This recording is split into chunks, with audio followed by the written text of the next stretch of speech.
La la la la la la la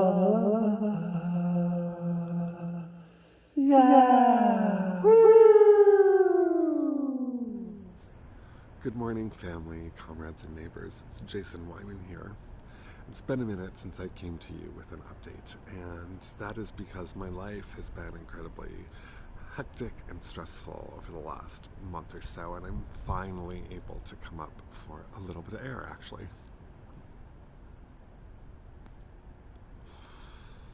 As you know, at the beginning of June, I had an incredible performance called Overjoyed with Marie Queerdo and Keith that was created or co-created with San Francisco-based performance artist Midori for Emergence, which is a conference for emerging arts professionals network at Some Arts Cultural Center here in San Francisco.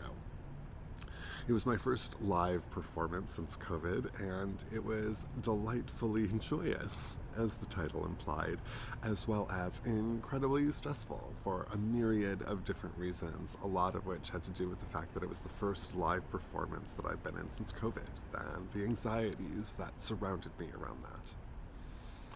The following weekend, it was my birthday, and I celebrated right here in my backyard with a whole bunch of chosen family, breaking bread, sharing stories. It was wonderful. Again, it was also the first time I've really gathered with family in my home since COVID. I'm incredibly grateful that I had the opportunity to break that bread and to share that space with chosen family, because the following weekend, I buried my father. If you followed any of my blog, you know that my dad battled cancer and that he died the day after Christmas in 2020, and that I said goodbye to him over a screen. John and I were able to finally go to Minnesota, and I was the MC, technical person, and stage manager for my father's celebration of life that my mother helped craft. That happened on a baseball diamond. We even had an opening pitch, and we had a variety of incredibly beautiful moments during that service and ceremony. I also was the one that was holding my father's urn as we went to the place he's now buried, and I was the one that held it as all of my siblings and my mom and all of his siblings said goodbye to him. I laid his urn into the ground.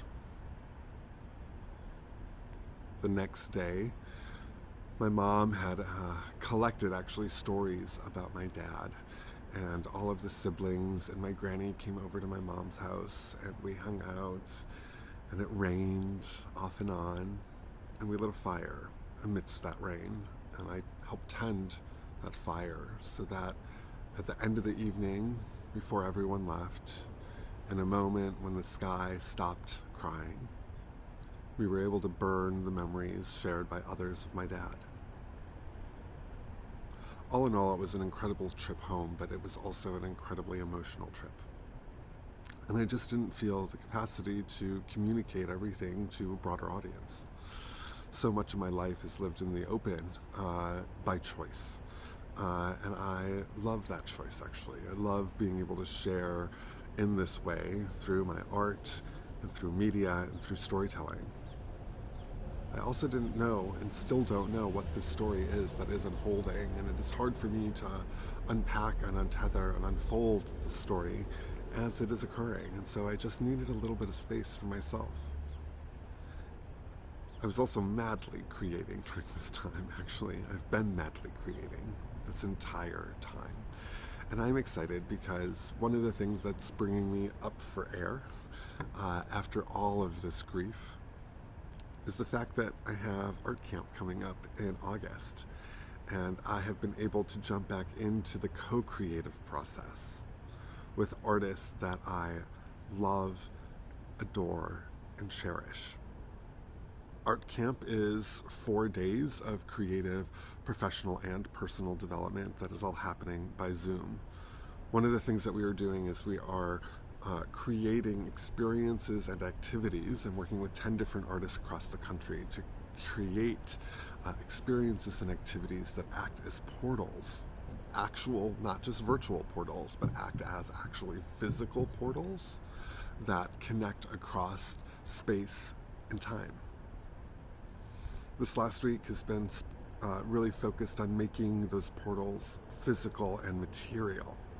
That part of art camp and part of literally bridging this physical divide, this virtual divide. You know, we have the virtual connection, but how do we bridge the virtual connection into physicality is actually making things with shared materials. So we're going to be doing a lot of that during art camp. And diving back into that has been such an experience of healing, because it isn't about just me. Yes, my grief is fully present in everything that I am doing. I am also able to sit with others and create with others. One thing my dad really taught me, and I am forever indebted to him, and it was seen at his celebration of life, is how crucial chosen family is. Not just how crucial family of blood is. I've always considered that family of choice was a legacy that was gifted to me by my queer community. It is a narrative that I have told myself over and over and over again. That one of the most beautiful things about being queer is that I get to choose who my family is. I don't just have a family of blood. While I love my family of blood immensely, my family of choice is how I've healed. It's how I continue to heal, and it is how I continue to create the alchemy of transforming all of the fucked up shit that we go through in life into something that is more than just our trauma, just my trauma. In watching a Judy Grahn video this morning about how we need to start changing some of our origin stories, it's really dawned on me that the origin of my understanding of family of choice starts with my dad. There were a lot of people that loved him.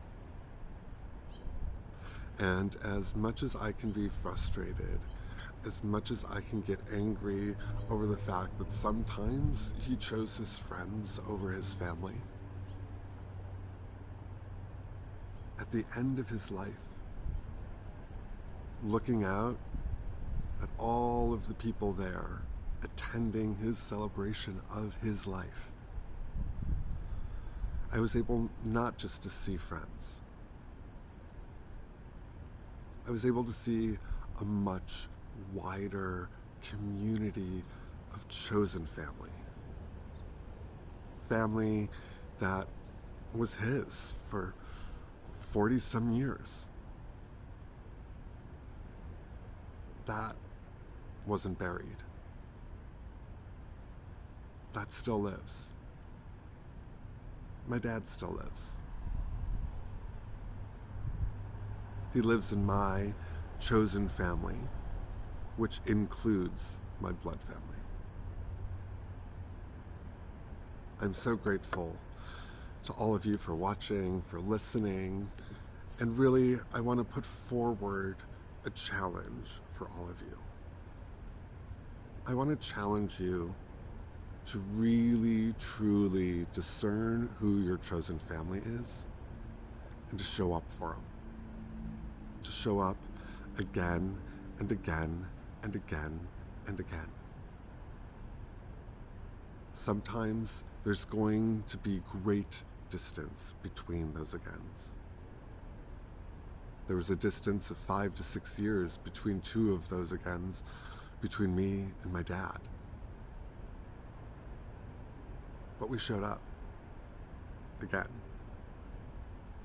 and again and again and again and again. And what I can say about that is at the end of his life, nothing was left unsaid. Because we just continued to show up. I love y'all.